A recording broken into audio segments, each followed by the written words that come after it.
Listo.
Vamos a cantar una vez más, Cristo Cordero.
Tú eres mi todo, oh Señor Cristo.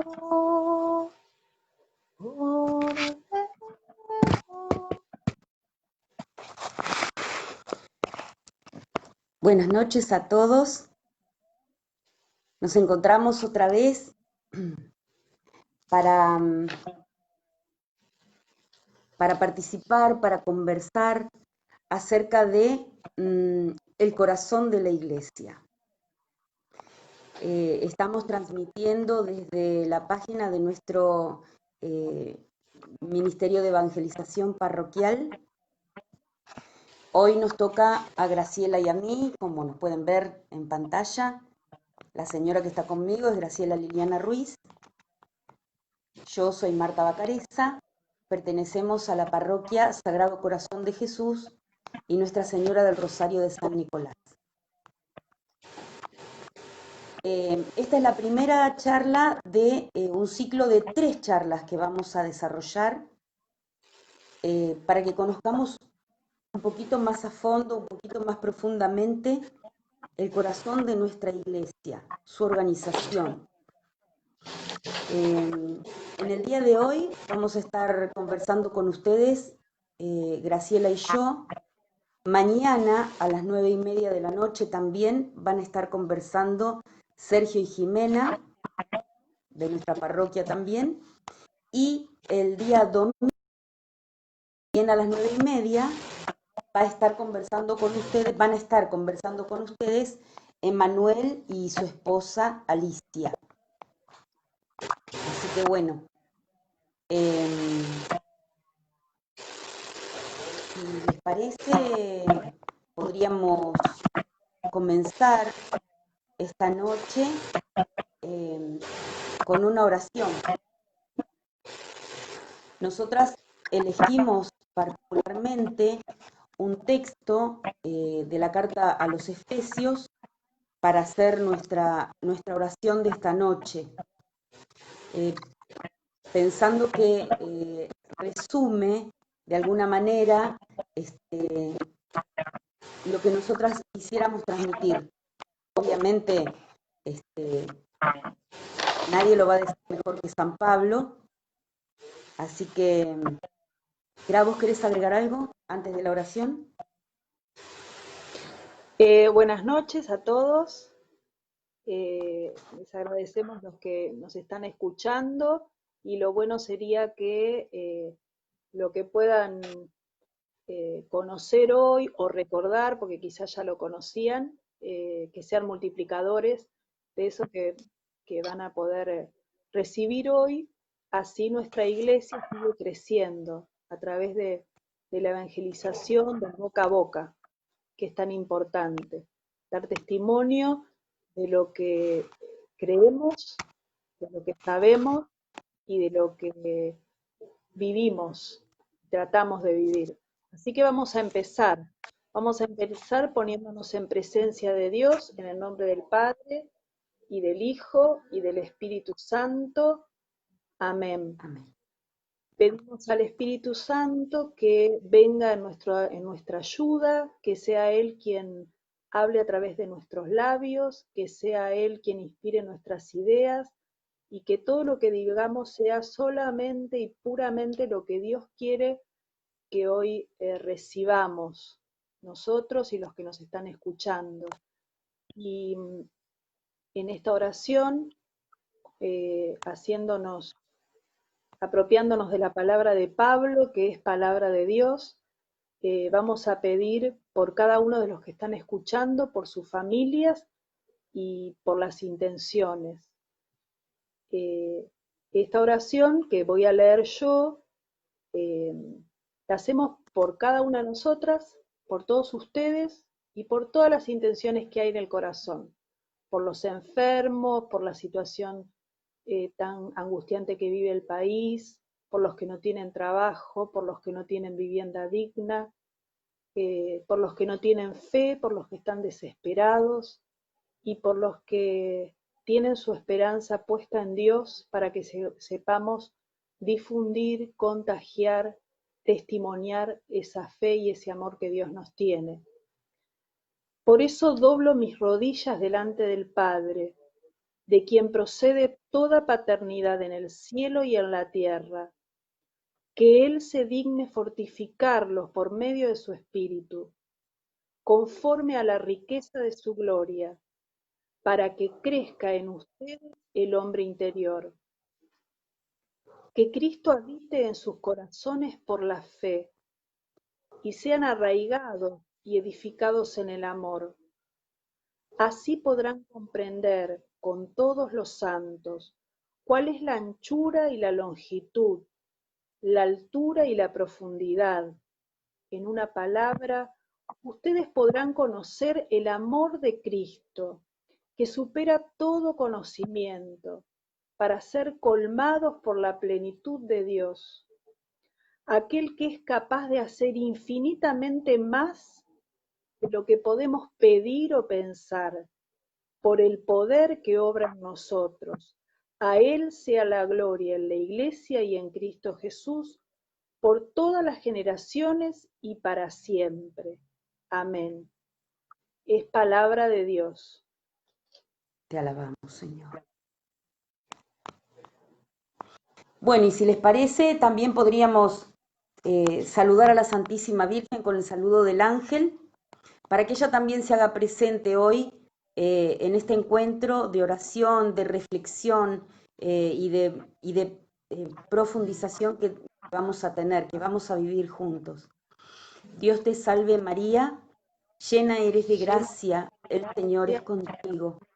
Bendita tú eres entre todas las mujeres, y bendito es el fruto de tu vientre, Jesús.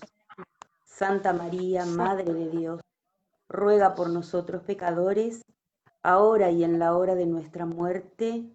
Amén. Bien, ¿podríamos cantar algo? ¿Ibas a decir algo de la canción? Vamos a cantar una canción ahora, que es una canción que habla del corazón de Jesús. Y el corazón de Jesús es el corazón de la iglesia, ¿no? Porque, ¿cómo decimos nosotros de la iglesia, ¿no? Que es el cuerpo místico de Jesús, ¿no? Nuestro Cristo es la cabeza y la iglesia es su cuerpo, ¿sí? Dentro de ese cuerpo late un corazón. Así que también nosotros nombramos a la iglesia como la esposa de Cristo, ¿no? Y bueno, la dueña del corazón del hombre es su esposa, ¿sí? En este caso, la dueña del corazón de Jesucristo, nuestro Señor, es la iglesia, ¿sí? Esta iglesia que todos nosotros formamos. Con este canto nosotros queremos que todos nos sintamos llamados, que todos nos sintamos parte, que todos nos sintamos dentro de ese corazón que late de amor por nosotros, ese corazón que fue traspasado en la cruz y que hoy late todavía en Cristo resucitado, late de amor por nosotros. Así que si les parece bien, Graciela va a tocar va a cantar esta canción que es muy hermosa. Escuchemos con atención la letra, ¿sí? Porque una letra llena de vida, ¿no? Una letra llena de esa entrega de amor que solamente Jesús puede hacer. Quiero hablar de un amor infinito que se vuelve niño frágil, amor de hombre humillado. Quiero hablar de un amor apasionado.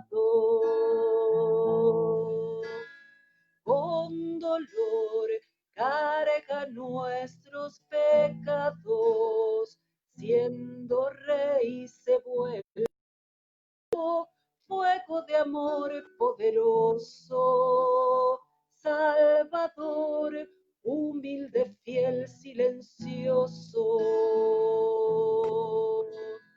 Amor que abre sus brazos de acogida.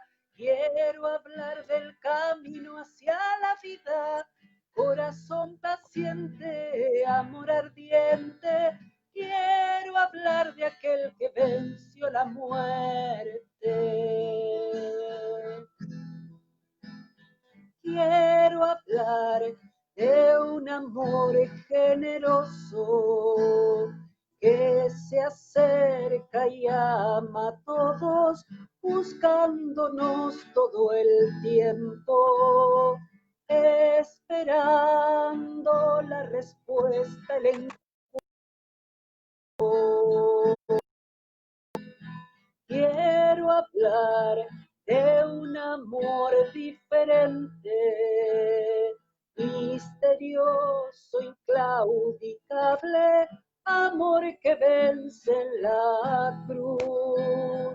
Quiero hablar del corazón de Jesús. Abre sus brazos de acogida, quiero hablar del camino hacia la vida, corazón paciente, amor ardiente, quiero hablar de aquel que vence a la muerte. Amor que abre sus brazos de acogida, quiero hablar del camino hacia la vida, corazón paciente, amor ardiente, quiero hablar de aquel que vence a la muerte. Quiero hablar de aquel que vence a la muerte.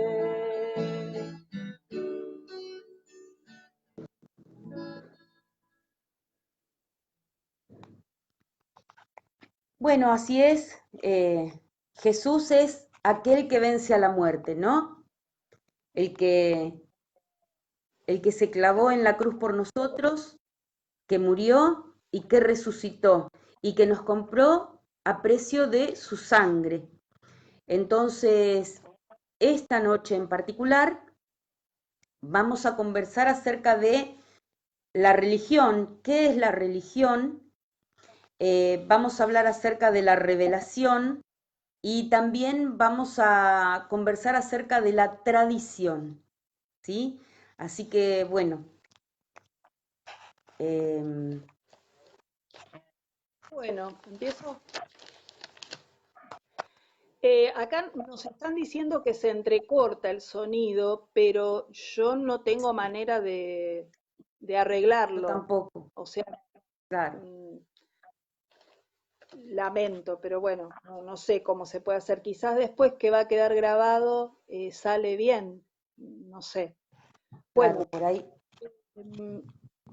La religión, así hablando de religión en general, es un conjunto de experiencias, de creencias, de normas, normas de comportamiento, de culto, de oración, de sacrificio, que un grupo, un determinado grupo humano tiene para relacionarse con un ser superior, con una divinidad. En nuestro caso particular, nuestra religión es la religión católica, después Marta va a hablar del nombre completo, y nuestra divinidad es para nosotros Dios, el único Dios creador de todas las cosas, misericordioso, omnipotente y bueno, un montón de características más. No es cualquier Dios, es el Dios para nosotros. Nuestra religión es monoteísta porque creemos en un único Dios. Hay religiones que creen en varios dioses. Habíamos ido buscando algunos datos y veíamos que alrededor del 60% de la población mundial es religiosa, es decir, tiene alguna manera de relacionarse con un ser superior, con una divinidad. Otro dato que vimos es que más o menos hay unas 4.200 religiones diferentes en todo el mundo y que el 31% de los más o menos 7.300 millones de personas que hay en el mundo son cristianos, o sea, practican una religión cristiana. Otra cosa que encontramos es que en general, a nivel mundial, las mujeres son más religiosas que los hombres. Bueno, una característica que nos diferencia por las diferentes características, por las diferentes condiciones que tenemos los hombres y las mujeres, que somos diferentes y complementarios, ¿no? Nosotros hablábamos también, analizando todo esto, de la necesidad que tiene el hombre de la religiosidad, es decir, la necesidad de relacionarse con un ser superior. Para nosotros, la necesidad de relacionarnos con Dios. ¿Por qué? Porque estamos llamados a algo trascendente. Es decir, nuestra vida, nosotros religiosas, creemos que nuestra vida no es solamente terrenal, que no todo termina acá. No, nacemos, crecemos, morimos y ya está. Sino que sabemos por fe que estamos llamados a algo más, algo trascendente, a que nuestra vida no termine acá. Y para nosotros los cristianos lo maravilloso es que creemos que Dios nos tiene preparada una vida eterna que va a ser en la plenitud de su presencia, ¿no? Y donde ya no va a haber más dolor, más lágrimas, vamos a ser consolados y vamos a ser transformados. Por eso es necesaria la religiosidad. Hay personas que dicen de otras religiones, ¿no? No, cuando uno le dice de qué religión sos, no, yo no tengo ninguna religión porque yo tengo una relación personal con Jesús. Una cosa no quita la otra, es decir, la religión es la manera en que uno se relaciona con ese Dios, con ese ser superior. Esa religión hace que uno cumpla determinadas normas, que se comporte de determinada manera, que tenga determinadas ceremonias o culto, que cante determinadas canciones, que lea determinadas cosas. Es decir, que la religión, una de las etimologías de la palabra religión es religados o religar, que es una relación como de dependencia con un ser superior. Estamos religados, estamos como unidos, como si fuera un hilo que nos une a nuestro Dios. Esa es la religión. Y aún aquellos que dicen yo no tengo ninguna religión, no es verdad si aceptamos esta definición de religión, que es la manera en que tenemos de relacionarnos con el ser superior. Lo que sí es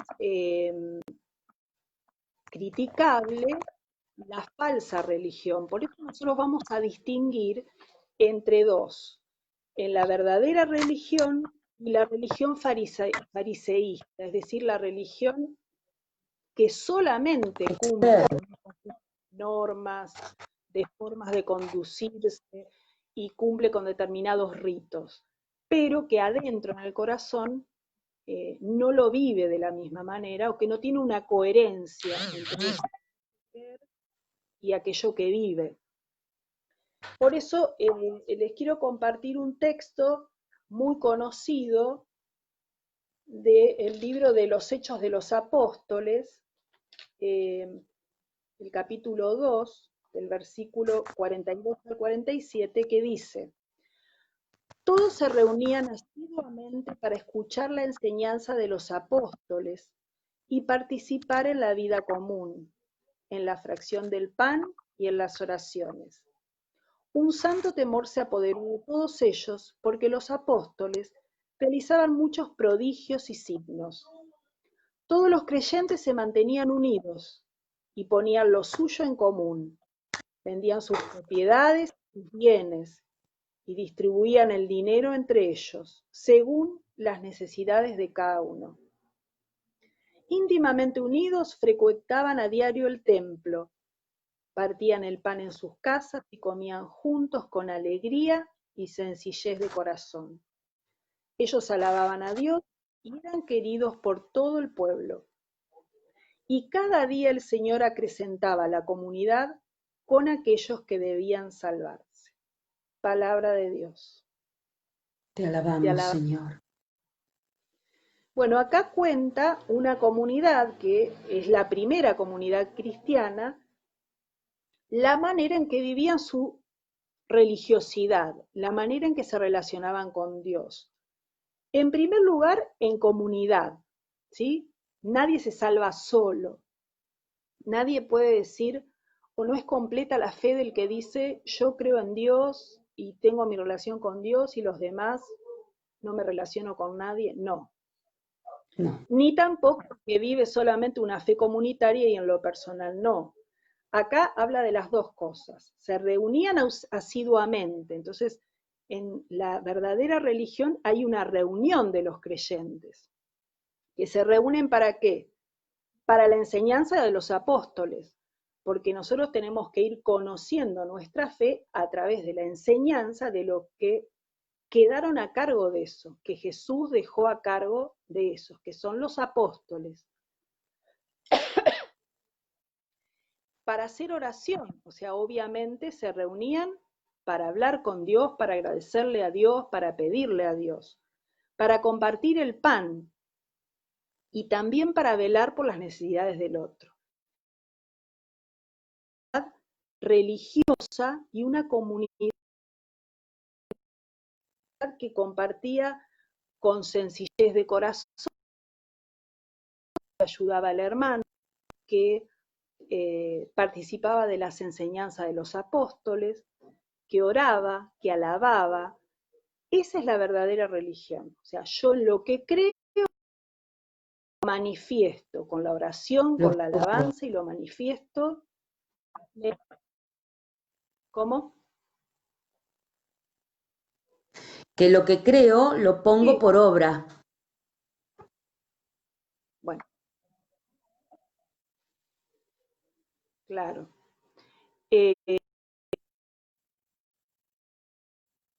Una religión verdadera se vive en comunidad para alabar a Dios y para amar al hermano. Pero también existen las falsas religiones. Al libro de recién. El libro de Marcos, el Evangelio según San Marcos, en el capítulo 7, perdón, dice: los fariseos, con algunos escribas llegados de Jerusalén, se acercaron a Jesús y vieron que algunos de sus discípulos comían con las manos impuras, es decir, sin lavar. Los fariseos, en efecto, y los judíos en general, no comían sin lavarse antes cuidadosamente las manos, siguiendo la tradición de sus antepasados. Y al volver del mercado no comen sin hacer primero las abluciones, además de muchas otras prácticas a las que están aferrados por tradición, como el lavado de los vasos, de las jarras y de la vajilla de bronce. Entonces los fariseos y los escribas preguntaron a Jesús: ¿por qué tus discípulos no proceden de acuerdo con la tradición de nuestros antepasados, sino que comen con las manos impuras? Él les dijo: hipócritas, bien profetizó de ustedes Isaías en el pasaje de la Escritura: este pueblo me honra con los labios, pero su corazón está lejos de mí. En vano me rinden culto. Las doctrinas que enseñan no son sino preceptos humanos. Palabra de Dios. Te alabamos. Te alabamos, Señor. Bueno, entonces acá vemos que Jesús critica y pone de manifiesto la falsa religión, ¿no? La religión que es para vivir ciertos ritos de los labios para afuera, ¿no? Lavar este jarro, hacer esto, hacer esta ceremonia, aquella, lavar los vasos, sentarse de determinada manera, cuidar el sábado, no hacer nada.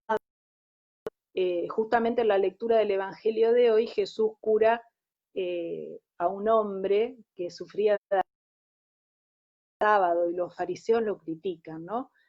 Entonces, esa es la falsa religión, porque si está primero el cumplimiento de ritos para el hermano, no tiene sentido. Por eso dice Jesús que en la escritura en Isaías, ya mucho tiempo antes de que naciera Jesús, decía: este pueblo me honra con los labios, pero su corazón está lejos de mí. En vano me rinden culto. Esa religión a Dios no le interesa, ¿sí? Pero, sin embargo, la otra, la de los Hechos de los Apóstoles, se da como un ejemplo, ¿no? Acudían asiduamente al templo, oraban, ponían en común las cosas, partían el pan, alababan a Dios. Entonces, no es en sí mala la religión. La religión es la forma que tenemos de relacionarnos con Dios. Pero esa religión tiene que estar acompañada de una actitud de vida que me haga amar a Dios sobre todas las cosas y al prójimo como a mí mismo. Bueno, creo que mi parte más o menos la terminé, Martí. Bien, yo les voy a comentar por qué nuestra iglesia se llama Católica Apostólica Romana. Iglesia primero viene de eclesia, que quiere decir asamblea, ¿no? Los que se reúnen para rendir culto a Dios. Ahora,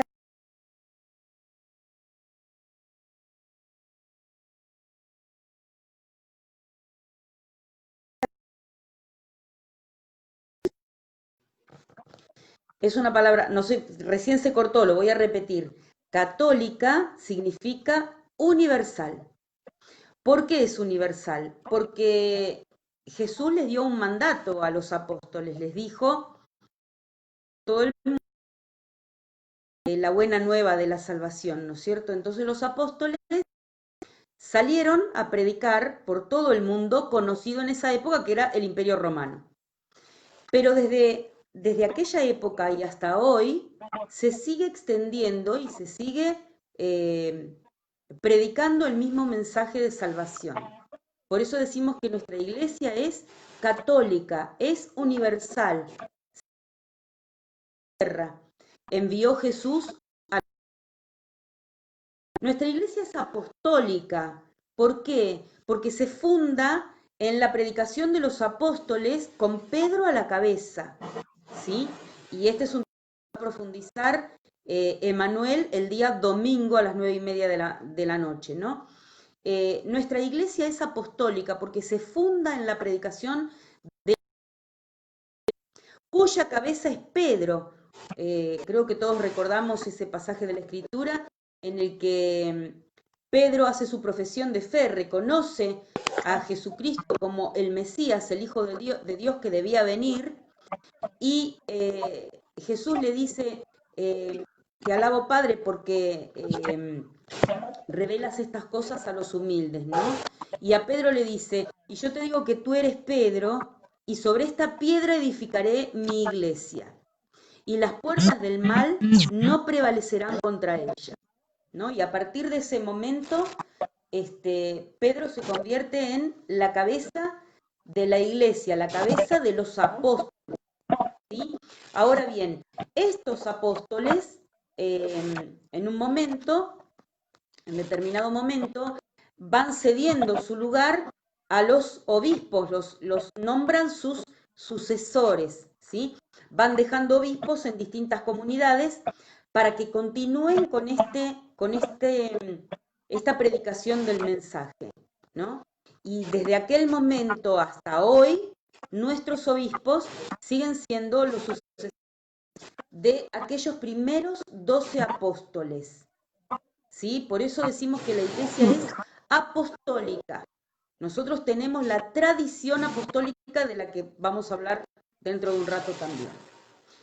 Y nuestra iglesia es romana. ¿Por qué? Porque tiene su sede en Roma.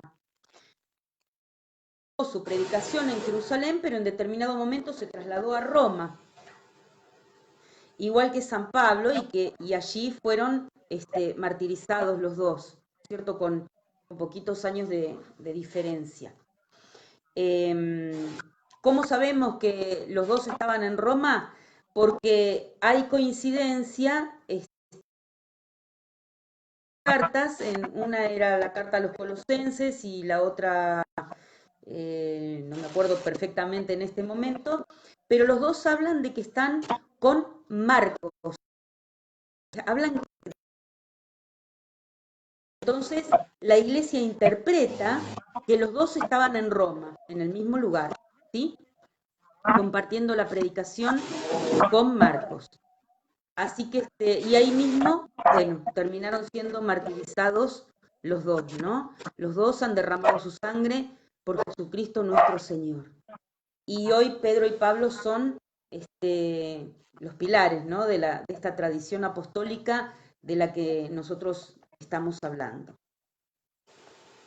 Bien. ¿Cómo seguíamos? Lo del cisma. Bien. Dentro de nuestra iglesia no siempre las cosas se hicieron excelentemente bien. Tenemos que tomar conciencia de que somos una iglesia formada por personas, ¿sí? Personas llenas de virtudes y llenas de defectos, ¿sí? Bueno, a lo largo de toda la historia, esta iglesia la formamos personas de distintas generaciones, ¿no? En el año 1054 se produce el primer cisma dentro de la iglesia y la iglesia queda dividida en la iglesia ortodoxa y la iglesia de Occidente. Nosotros pertenecemos a la iglesia de Occidente. En el año 1517 se produce otro cisma que lo inicia y lo lleva a cabo un sacerdote agustino, Martín Lutero, porque él no podía, no aceptaba, en esa época, bueno, por ejemplo, se vendían las indulgencias, ¿no? Había personas que pagaban para recibir una indulgencia. Él consideró que esto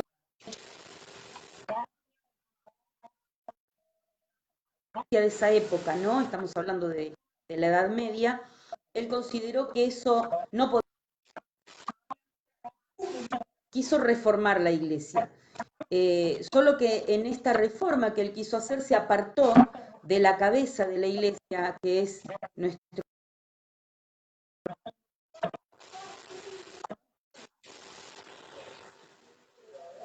iglesia, y no podemos ver la iglesia desde afuera, porque Jesucristo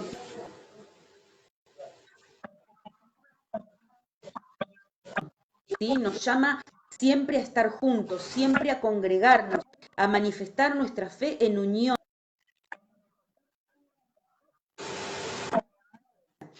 Al apartarse de esta sagrada comunión, al apartarse de la comunión de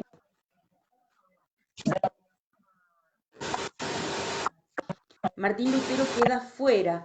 En ese momento se crea la iglesia protestante, ¿sí? Que creció y bueno, y se fue subdividiendo en muchísimas ramas hasta hoy, hasta nuestros días, ¿no? Y de esto hace aproximadamente unos 500 y pico de años. Nuestra Iglesia Católica nace con la predicación de Jesús hace muchísimo tiempo, hace 2000 años, 2000 años, ¿sí? Así que, bueno, creo que hasta acá, ¿no? Bueno, comenzábamos con la revelación. ¿O querés agregar algo, Gra? Sí. Bien. No, me parece que está todo. Bueno, respecto a la revelación, primero decir que la revelación es la manifestación de un hecho, de una verdad realizada por Dios. Simplemente eso. Dios, nuestro ser superior, manifiesta al hombre una verdad o un hecho, ¿no? Ahora, nosotros queríamos hacernos entre todos para poder ir contestando esta pregunta. ¿En qué creemos en nuestra Iglesia Católica? Porque nosotros decíamos que la religión es un conjunto de creencias, ¿no? Y tantas otras cosas más, pero ¿cuáles son esas creencias? ¿De dónde salen las creencias que nosotros tenemos en nuestra Iglesia Católica Apostólica Romana? Las creencias que nosotros tenemos, que por supuesto son por fe, ¿no?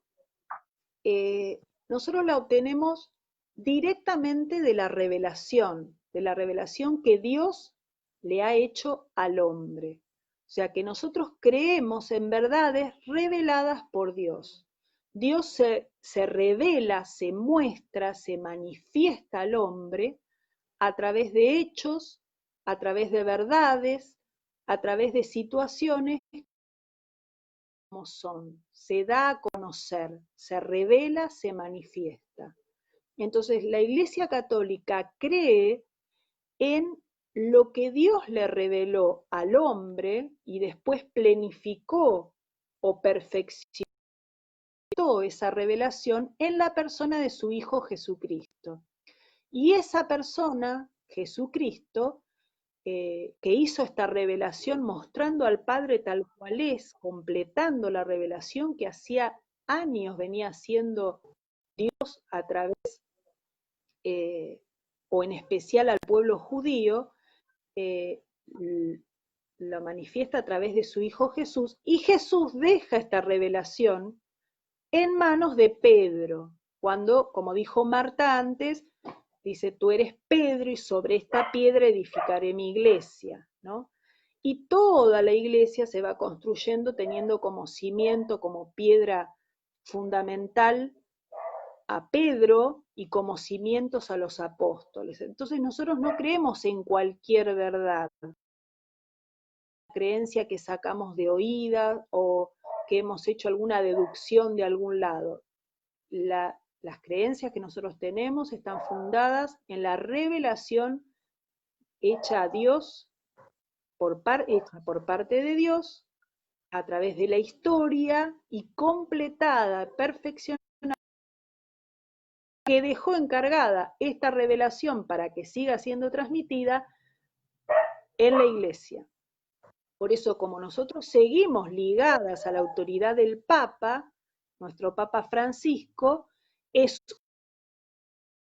¿no? Después que murió Pedro, vino alguien que lo sucedió, después que falleció este otro, vino otro y otro y otro, hasta nuestros días que tenemos al Papa Francisco.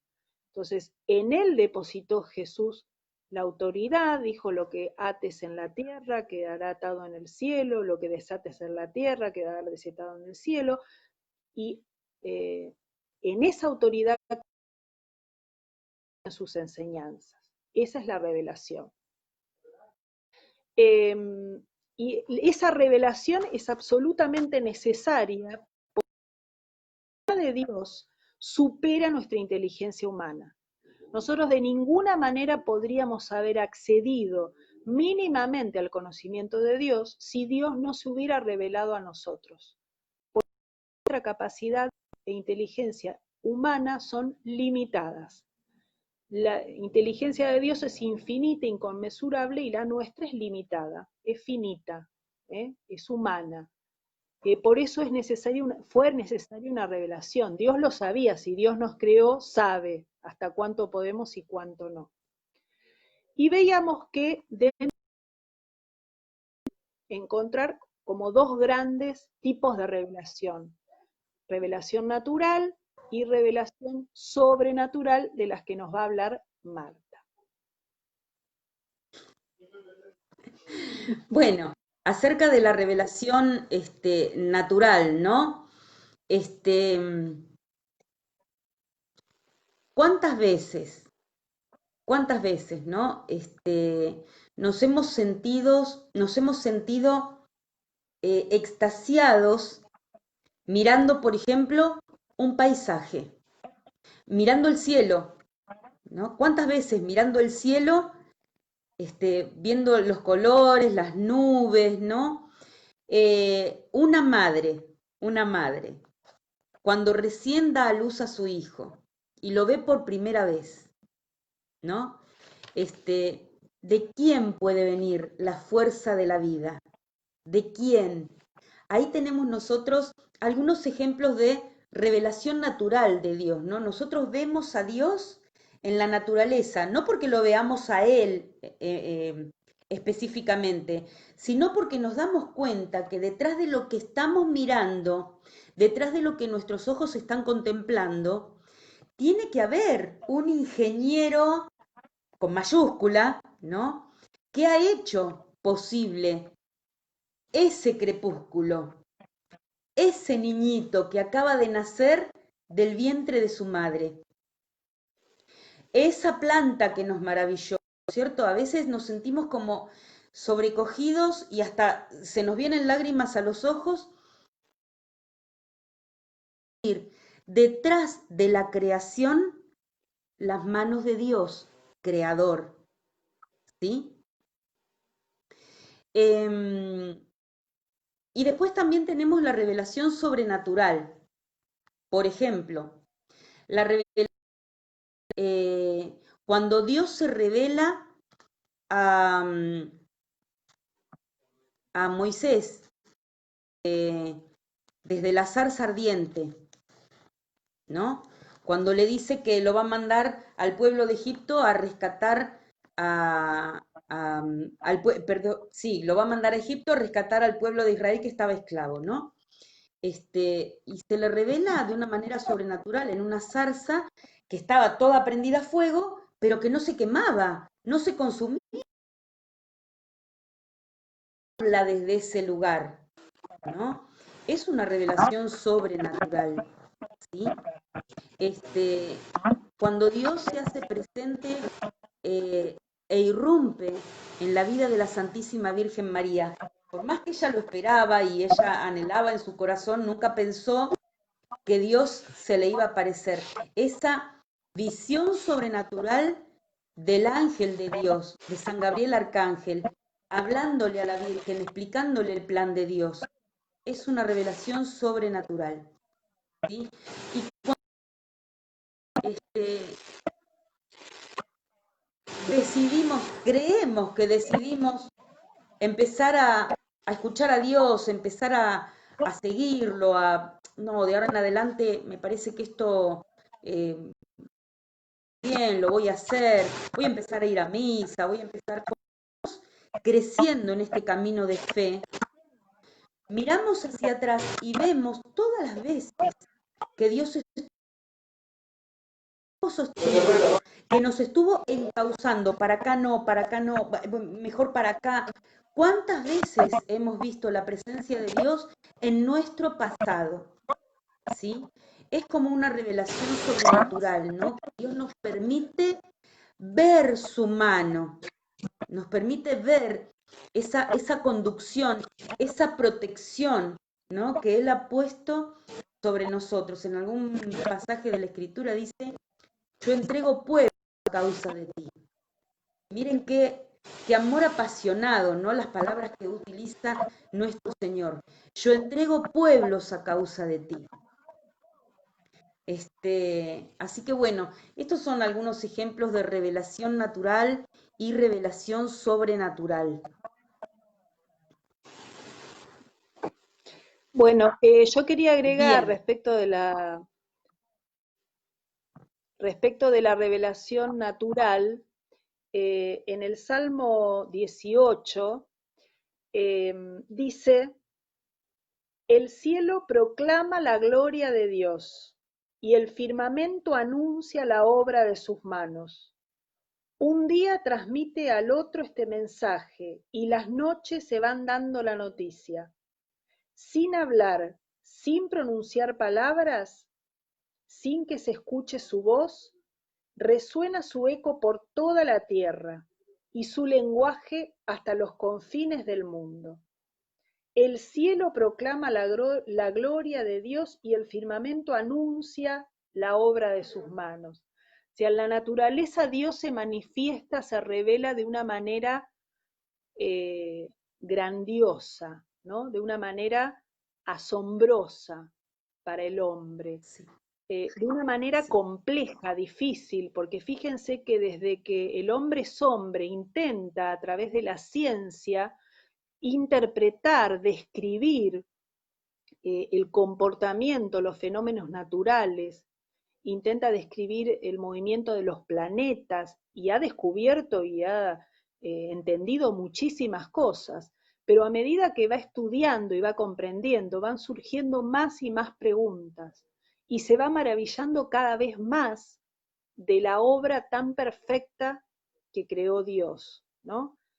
Einstein, que fue un científico brillante, premio Nobel de Física en 1905, él a medida que empezó a investigar en la ciencia, él dijo que no podía todo lo que había, toda la naturaleza, el mundo, haber sido creado del caos, de una casualidad, que tenía necesariamente que pensó y que hizo esa perfección desde el acomodamiento no sé, de los átomos en las distintas sustancias hasta el movimiento de las galaxias, de los planetas, el funcionamiento del cuerpo humano el cerebro humano, dicen que hay un porcentaje muy chiquito de comprensión y de conocimiento de parte de la neurociencia respecto al funcionamiento del cerebro humano, porque es una máquina perfecta. Y eso no fue hecho de casualidad. Un ser inteligente que es Dios creó todo eso. Entonces, Dios se manifiesta a través de la grandeza y de la complejidad de su creación, en la cual estamos incluidos, ¿no? Porque somos criaturas de Dios. Bueno, y esa revelación de la que hablábamos recién, que Marta dio ejemplos de la sobrenatural, esa revelación sobrenatural y en general la revelación está dada en a través de dos grandes canales. Uno es la Sagrada Escritura, que es a la que Marta hizo referencia cuando hablaba de Moisés y distintos sucesos del Antiguo Testamento, la Sagrada Escritura y la tradición, hablar después. Respecto de la Sagrada Escritura, primerísimo, decir que la Sagrada Escritura es palabra de Dios, que el autor es Dios y que la palabra en la Sagrada Escritura solamente dice lo que Dios quiso decir, lo que Dios quiso revelarnos, mostrarnos. Conjunto de libros, porque no es un libro, son varios libros, consta de 72 libros, 27 del Nuevo Testamento y 45 del Antiguo Testamento, que forman esta Sagrada Escritura. Y esta Sagrada Escritura fue compilada, todos estos escritos, estos libros que forman la Sagrada Escritura, en el año 332, fíjense, 332 después de Cristo, ¿no?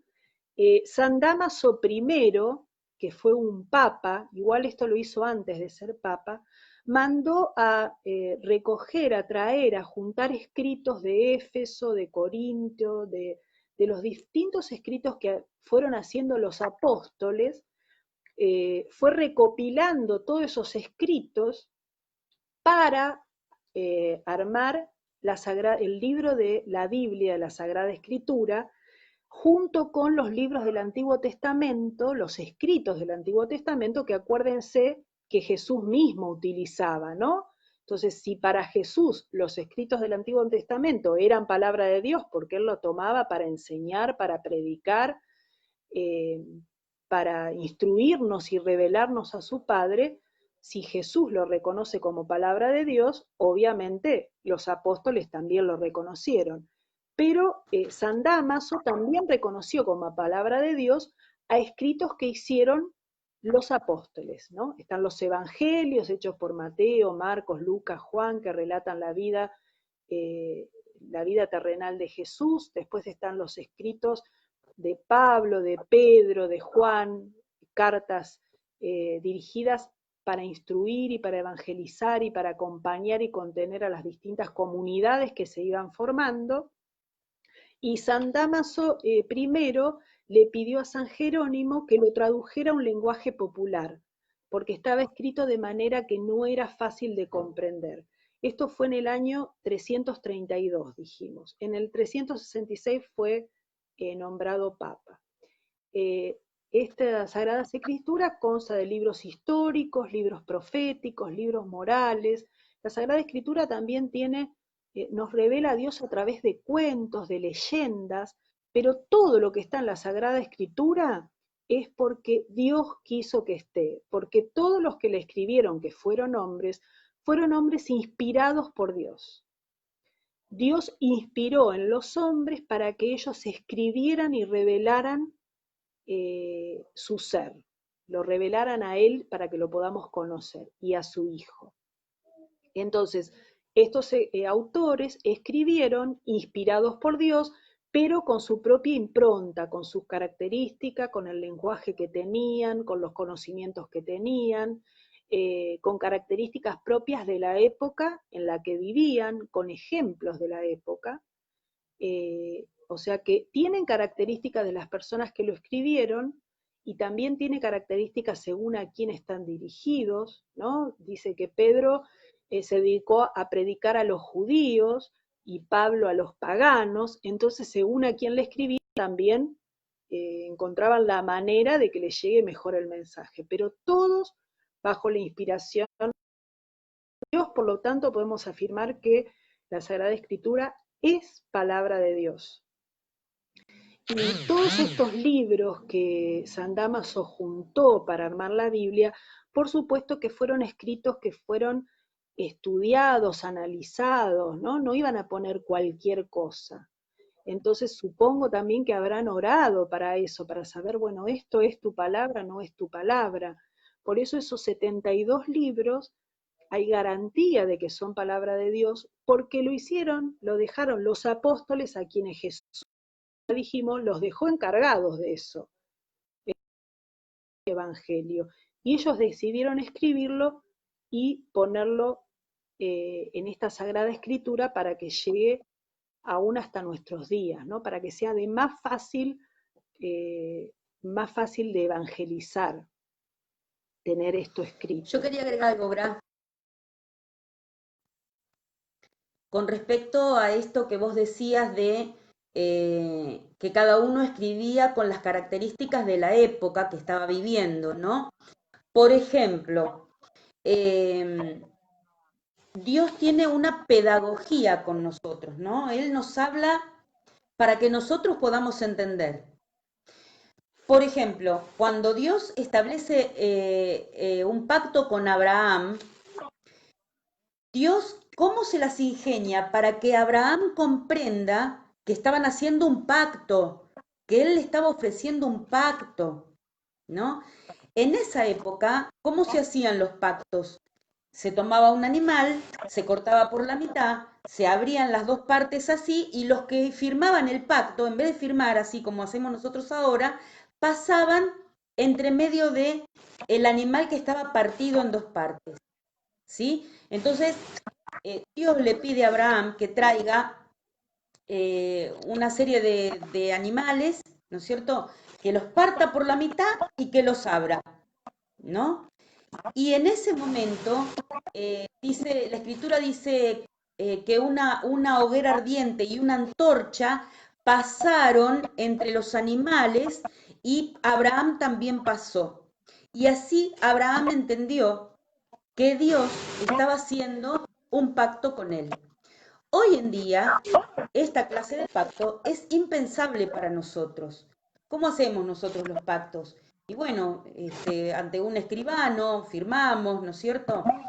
Pero ven cómo a medida que va pasando el tiempo, según las circunstancias, según a quién le está hablando, Dios utiliza una pedagogía particular, ¿sí? Para cada época, para cada grupo humano, ¿sí? Y así Dios se va haciendo entender, porque por supuesto Él es ilimitado, es eterno y omnipotente, y nosotros somos finitos,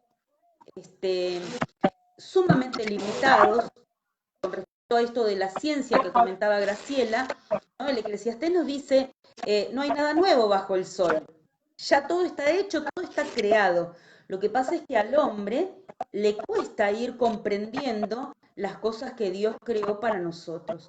Las vamos, ¿sí?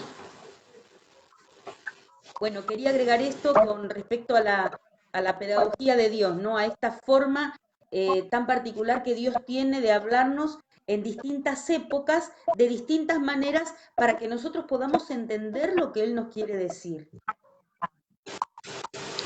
Ahora íbamos a, ¿te acordás, Marti? Los 4 textos, vamos a leer unos textos cortitos. Yo voy a leer Lucas 4, del 16 al 21, donde dice, Jesús fue a Nazaret, donde se había criado. El sábado entró como de costumbre en la sinagoga y se levantó para hacer la lectura. Le presentaron el libro del profeta Isaías y abriéndolo encontró el pasaje donde estaba escrito, el Espíritu del Señor está sobre mí, porque me ha consagrado por la unción. Él me envió a llevar la buena noticia a los pobres, anunciar la liberación a los cautivos y la vista a los ciegos, a dar libertad a los oprimidos y a proclamar un año de gracia del Señor. Jesús cerró el libro, lo devolvió al ayudante y se sentó. Todos en la sinagoga tenían los ojos fijos en él. Entonces comenzó a decirles: hoy se ha cumplido este pasaje de la Escritura que acaban de oír. Palabra de Dios. Te alabamos, Señor. En este texto claramente Jesús dice, este texto de la Sagrada Escritura, que era del libro de Isaías, hoy se cumplió, ¿no? Porque él se reconoce que cuando dice el Espíritu del Señor está sobre mí, me ha consagrado, me envió a dar la buena noticia a los pobres, está hablando de él mismo. Entonces ahí Jesús reconoce palabras escritas del Antiguo Testamento como una profecía, una revelación de Dios por medio del profeta Isaías respecto de él y el cumplimiento. Como este hay muchos textos más. Este es un ejemplo. Después tenés el de Hebreos, Martín.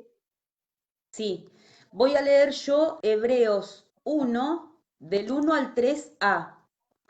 Dice así: después de haber hablado antiguamente a nuestros padres por medio de los profetas, en muchas ocasiones y de diversas maneras, ahora Dios nos habló por medio de su Hijo, a quien constituyó heredero de todas las cosas y por quien hizo el mundo. Él es el resplandor de su gloria y la impronta de su ser. ¿Sí? Bien, palabra de Dios, te alabamos, Señor. Te alabamos. Muy bien, lo que Dios nos quiere decir, ¿no? Humildemente, ¿no? Es que lo que comentábamos hace un tiempo, ¿no? Desde los primeros patriarcas, Dios se viene comunicando con la humanidad, se viene revelando, viene dándose a conocer y preparó a su pueblo a lo largo de todo el Antiguo Testamento para la venida de su Hijo Jesús, ¿sí? Porque por Jesús Él creó este mundo, ¿sí? Está hecho en Él, por Él, para Él, ¿sí? En el final de los tiempos, Dios se revela a través de su Hijo Jesucristo. Por eso cuando llega Jesús a la tierra, se inaugura el final de los tiempos, que no sabemos hasta cuándo va a durar, ¿no? Nadie sabe hasta cuándo va a ser que dure este final de tiempos, ni siquiera el Hijo, así dice la Escritura, ¿no? Ni siquiera el Hijo sabe cuándo es el día final. Pero Dios se revela a través de su Hijo, ¿no? ¿Cómo vivió Jesús? ¿Cuál era su proceder? ¿Cómo era su pensar? ¿Sí? Dice, Él es el resplandor de su gloria y la impronta de su ser. La impronta, ese sello, esa esencia del ser de Dios, es Jesucristo nuestro Señor. Y es Él el que nos revela en profundidad cómo es Dios nuestro Padre. Es a través de Él que nosotros podemos conocer a Dios Padre Creador. Vamos a otro pasaje. Yo tengo el texto después tenés el de Lucas 10. Yo tengo el texto de Efesios 3, del 3 al 7, que Pablo dice: fue por medio de una revelación cómo se me dio a conocer este misterio, tal como acabo de exponérselo en pocas palabras. Al leerla se darán cuenta de la comprensión que tengo del misterio de Cristo, que no fue manifestado a las generaciones pasadas, pero que ahora ha sido revelado por medio del Espíritu a sus santos apóstoles y profetas. Este misterio consiste en que también los paganos participan de una misma herencia, son miembros de un mismo cuerpo y beneficiarios de la misma promesa en Cristo Jesús por medio del Evangelio. De este Evangelio yo fui constituido ministro por el don de la gracia que recibí de Dios en virtud de la eficacia de su poder. Palabra de Dios. Te alabamos, Señor. Pablo él mismo se reconoce que conoce el misterio de Cristo porque le fue revelado.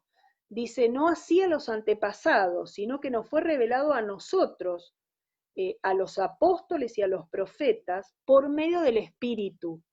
Acuérdense, después de dice a los apóstoles que les va a mandar el Paráclito, el Consolador, que les va a revelar las verdades, ¿no? El Espíritu Santo da claridad a la inteligencia, al entendimiento de los apóstoles para que conozcan el misterio de este Cristo que no solo quiere salvar al pueblo judío, que era el pueblo de Dios que él había elegido, sino que hace una salvación para todos, ¿no? Una salvación católica para todos. La salvación está para todos. Dice que por este misterio ahora incluso los paganos pueden aspirar a la salvación.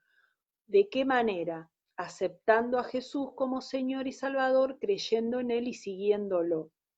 Entonces acá Pablo afirma que le fue revelado el misterio de Cristo para darlo a conocer, no solamente a él, al resto de los apóstoles y de los profetas.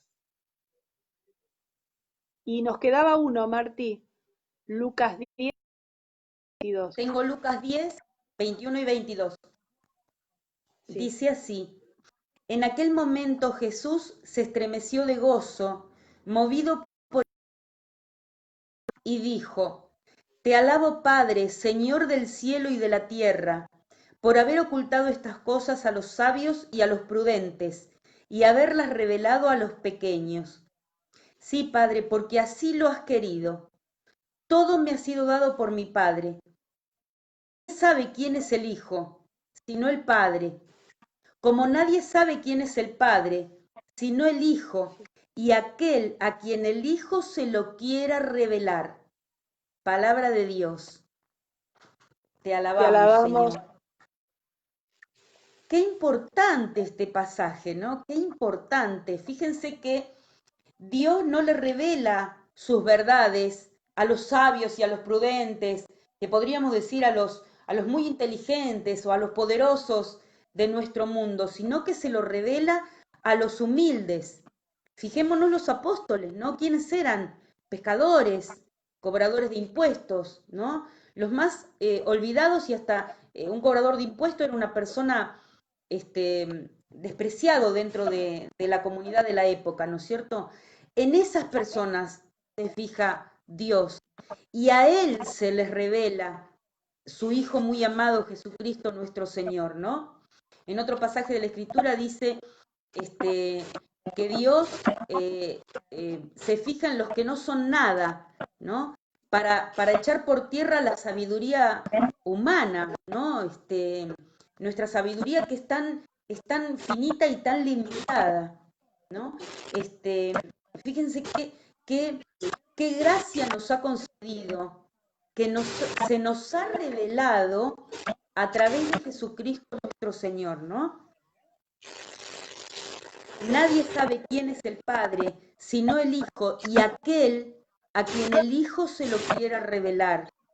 Es a nosotros que Dios se nos revela en la persona de su Hijo Jesucristo, ¿no? Qué don tan inmenso ha hecho Dios con nosotros, de revelarse, de darse a conocer a través de la persona de su Hijo Jesucristo nuestro Señor.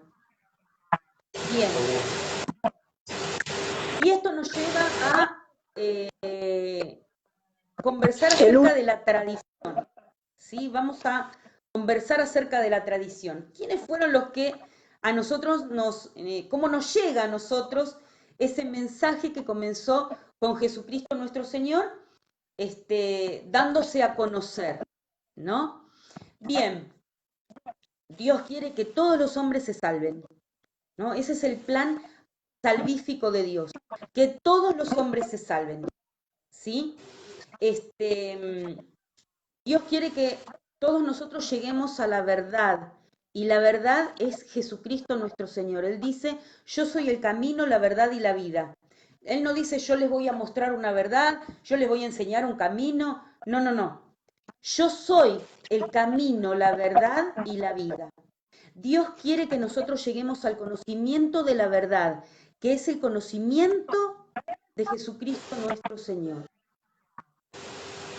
Entonces, ¿qué hace Jesús? Predica la buena nueva del reino de Dios, y una vez que asciende al cielo, después de resucitar, Jesús asciende al cielo en la Asunción, envía a los apóstoles, ¿no? Los manda por todo el mundo. Lo tenemos en Marcos 16, 15. Marcos, ¿no? Marcos 16, 15. Sí, en Marcos 16, 15.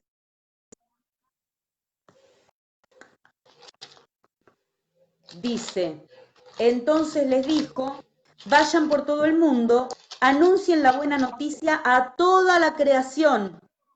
El que crea y se bautice se salvará, el que no crea se condenará. Palabra de Dios, te alabamos, Señor. Entonces, con este mandato, los apóstoles salen a predicar, y predican por todo el mundo conocido, ¿sí? Que en ese momento era el Imperio Romano.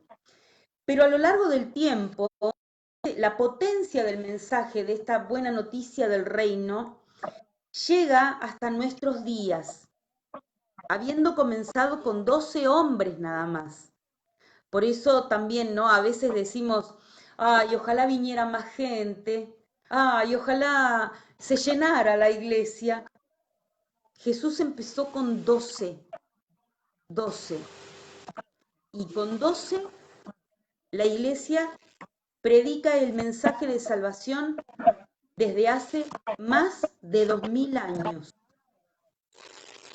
No es necesaria por ahí la cantidad, sí la cantidad para la salvación, porque Dios quiere que todos los hombres se salven.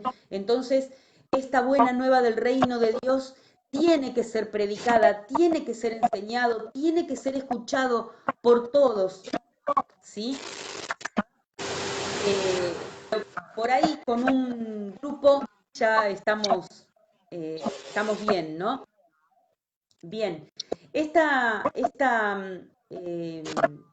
revelación de Dios, ¿no? Llega a nosotros a través de dos canales, ¿no? Por un lado, la Sagrada Escritura, ¿no? Que es nuestra Sagrada Biblia, y por otro lado, la Sagrada Tradición. Convengamos que en los primeros tiempos, los primeros cristianos, los cristianos de las primeras generaciones, no tenían un Nuevo Testamento, no estaban escritos los evangelios, ¿sí?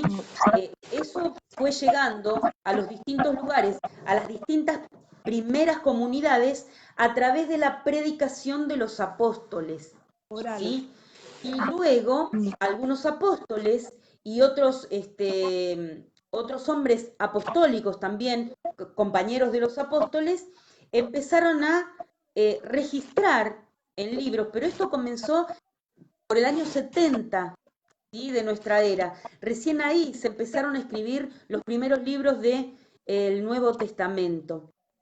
Antes de eso, la tradición era meramente oral, ¿no? Se pasaba de boca en boca, era la predicación de los apóstoles y de los hombres apostólicos que iban estableciendo esas primeras comunidades. A lo largo de los siglos, Dios sigue hablando con esta novia de su Hijo muy amado, Jesucristo nuestro Señor. Habló en otros tiempos y sigue hablando hoy. En nuestra iglesia se conserva perfectamente vivo el mensaje de salvación de Jesucristo nuestro Señor, a través de la predicación apostólica, a través de la Sagrada Escritura, de nuestra tradición y del magisterio de la Iglesia Católica, que son nuestros obispos en unión, en comunión profunda con el obispo de Roma, que es nuestro Papa Francisco hoy por hoy. ¿Sí? Ellos mantienen vivo el mensaje de Jesús para que la iglesia lo conserve, lo resguarde, lo predique, ¿sí? Que lo haga conocer a todos los hombres de todas las generaciones. Y así va a ser, después de que nosotros ya no estemos en este mundo, este mensaje de salvación se va a seguir extendiendo. Bien,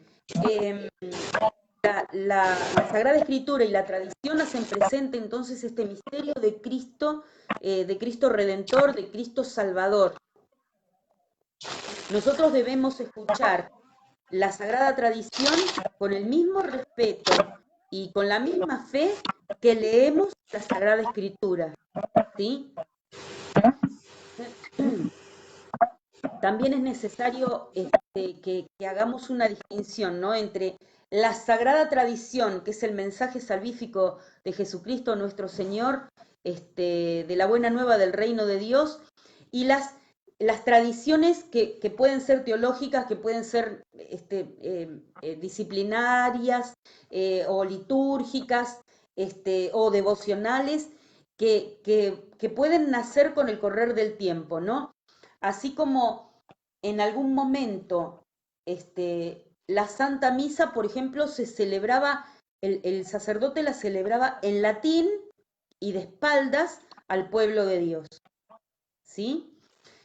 A partir del Concilio Vaticano II, esta práctica dejó de existir y el sacerdote celebra la misa en el idioma que entiende la gente del lugar, según el lugar donde esté, y de frente al pueblo de Dios, ¿sí? Y muchas otras prácticas, ¿no? Justamente en este momento de pandemia, en este momento tan crítico para la humanidad, también dejamos de tener una misa de 1 hora para tener una misa de media hora con distanciamiento social. No la podemos celebrar dentro del templo, la tenemos que celebrar afuera, ¿no? Tenemos que estar muy separados entre nosotros, nada de darse la paz, nada de... Han cambiado algunas cosas también. Bueno, la liturgia se puede adaptar a la circunstancia que estamos viviendo, al pueblo que está celebrando, ¿sí? Lo que no se puede modificar dentro de nuestra iglesia es el dogma y la moral. Pero la liturgia, por ejemplo, es una de las cosas que sí podemos modificar, que podemos cambiar según el momento que estamos viviendo, ¿sí? Bueno, entonces tenemos la gran tradición, la sagrada tradición y algunas otras tradiciones que sí podemos ir cambiando según el momento que estamos viviendo, según el lugar donde estamos celebrando, ¿sí? Pero todas estas pequeñas tradiciones más chiquitas, digamos, las podemos modificar, las podemos cambiar, pero siempre tienen que estar a la luz de la gran tradición, de la sagrada tradición, que es la tradición apostólica, porque está basada en la predicación de los apóstoles con Pedro a la cabeza, ¿sí? Fíjense que si leemos los Hechos, o sea, ¿quién fue el apóstol que se levantó? Los apóstoles hubo uno que se levantó y que hizo los primeros discursos, ¿no?, de los apóstoles. Fue Pedro, siempre es Pedro. Siempre es Pedro el que se pone de pie entre todos y toma la palabra, ¿no? Y eso nos tiene que hacer ver el lugar de autoridad que tenía Pedro. Tú eres Pedro, y sobre esta piedra edificaré mi iglesia. Y las puertas del mal no prevalecerán contra ella. Esa es nuestra sagrada tradición, esa tradición apostólica que ha llegado desde los primeros 12 apóstoles hasta nuestros días, con la fuerza del Espíritu Santo de la Iglesia, que es el viento que nos va empujando, que nos va moviendo, para que nosotros podamos seguir trabajando en este mensaje, podamos aferrarnos a la humanidad, que es la salvación de todos los hombres, no solamente de los que creen en Dios, de todos los hombres, ¿sí? Y por eso nosotros somos la Iglesia de Cristo, su esposa, trabajando en este mundo actual en el que nos toca vivir, en estas circunstancias, bajo estas condiciones de pandemia y de lo que venga, a nosotros nos toca evangelizar según esta tradición apostólica, llevando el mensaje de salvación a todos los corazones y hasta los confines de la tierra. Ese es el mandato que hemos recibido de Jesús. Lo han recibido los apóstoles y hoy nos toca a nosotros. Bueno, más o menos de esto era de lo que queríamos hablar. Gra, ¿vos querés agregar algo? Cerrar con el tema de la tradición, leer el versículo del libro de Juan, del capítulo 21, donde dice, Jesús hizo también muchas otras cosas. Si se las relatara detalladamente, pienso que no bastaría todo el mundo para contener los libros que se escribirían. Es decir, creemos también en cosas que no están escritas. Creemos en esa tradición sagrada porque Juan mismo, discípulo de Jesús, que vivió con Jesús, dijo, Jesús hizo muchas otras cosas, no están escritas, ¿no?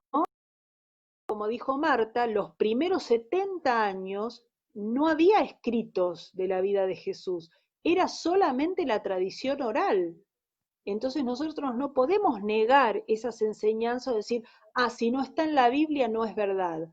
Porque entonces los primeros 70 años o hasta el año 300 que se hizo el compilado de los libros y se pudo establecer un único libro, entonces todas esas personas no hubieran recibido el mensaje. Hubiera habido un bache en el tiempo en el cual miles de hombres no hubieran recibido el mensaje de salvación que es para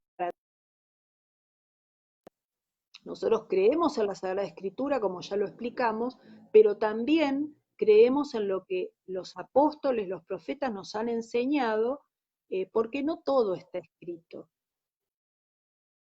Bueno, eso era nada más. Muy ya bien, estaría, me parece. muy bien. Bueno, ya se estarán viendo. Sí. Bueno, hasta acá. Sergio, Jime, y el tema de ellos era mañana dan Jimena y Sergio, y el tema de ellos era la organización, ¿no?, de la Iglesia Católica. La organización de nuestra Iglesia Católica.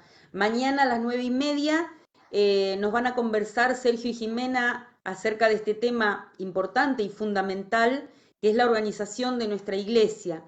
Y el domingo a la noche, a las 9:30 también, nos van a hablar Emanuel y Alicia acerca del primado de Pedro, específicamente el primado de Pedro, ¿no?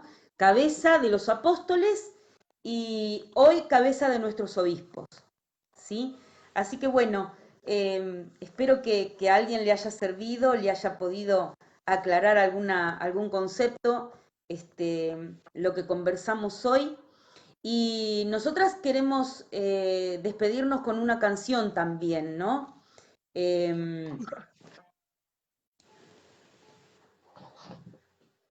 Una canción particular que se llama El Evangelio de Poder, ¿sí? Y que habla de del poder inmensamente salvífico que tiene este mensaje de salvación que Dios tiene para todos los hombres, ¿sí? Y este mensaje que nosotros somos los encargados de transmitir con nuestras acciones, con nuestros hechos, con nuestras obras, ¿no? Porque por ahí no le podemos hablar a todo el mundo no le podemos leer la Biblia o los pasajes de la Biblia a todo el mundo, pero sí, si mirando nuestro proceder alguien se da cuenta, esta persona es distinta, esta persona no procede como todos los demás, bueno, bienvenido sea, y entonces habrán podido leer el Evangelio en nuestra vida, ¿no? Como dice una hermana religiosa, ¿no? Tu vida puede ser el único Evangelio que algunas personas leen. Así que bueno, Si ustedes, si les parece, vamos a cantar entonces el Evangelio de Poder. El Evangelio de poder, el mundo debe conocer. A ti y a mí Dios escogió para hablar de su amor. Con su poder nos envió a los cautivos liberar, saquear las almas a Satán, para el cielo así poblar. Vayan por todo el mundo a predicar el Evangelio a toda criatura. ¿Quién irá? ¿Quién por nosotros hablará? Heme aquí, Señor, envíame a mí. Nos eligió para brillar entre tinieblas de maldad. La sal y luz Él nos llamó para este mundo transformar. ¿Cuántos que sufren sin saber que a Satanás pueden vencer? Cristo nos manda a predicar. Los campos blancos ya están. Vayan por todo el mundo a predicar el Evangelio a toda criatura. ¿Quién irá? Por nosotros hablará. Heme aquí, Señor, envíame a mí. Así nosotros le decimos hoy a Dios, ¿no? Heme aquí, Señor, envíame a mí. Esta canción está basada en un pasaje de la Sagrada Escritura del libro de Isaías, ¿no? Isaías 6, versículo 8. Dice: yo oí la voz del Señor que decía: ¿a quién enviaré? ¿Y quién irá por nosotros? Yo respondí: aquí estoy, envíame. Ve, me dijo. ¿Sí? Entonces, bueno, esto le decimos hoy a Dios, ¿no? Aquí estoy, Señor, envíame a mí. Bueno, los esperamos mañana. También a las 9:30 para escuchar un ratito a Sergio y a Jimena, que seguramente tienen mucho para compartir con nosotros, nos van a explicar. Bueno, yo le agradezco a Dios esta oportunidad de hablar de Él, de hablar de sus cosas. Le agradezco a mi hermana Graciela, que siempre me ayuda, siempre me respalda, digamos, ¿no? Y bueno, y le agradezco también al ministerio parroquial, ¿no? Que confía en nosotras también para dar este mensaje, y lo damos todos juntos, ¿no? Aunque sea en distintas charlas, pero bueno, lo pensamos como una unidad, ¿sí? Grabo, ¿querés agregar algo? Hasta mañana y un placer haber compartido este encuentro. Y gracias a Dios también. Gracias a Dios, gracias a Dios. Bueno, nos vemos mañana. Muchas gracias.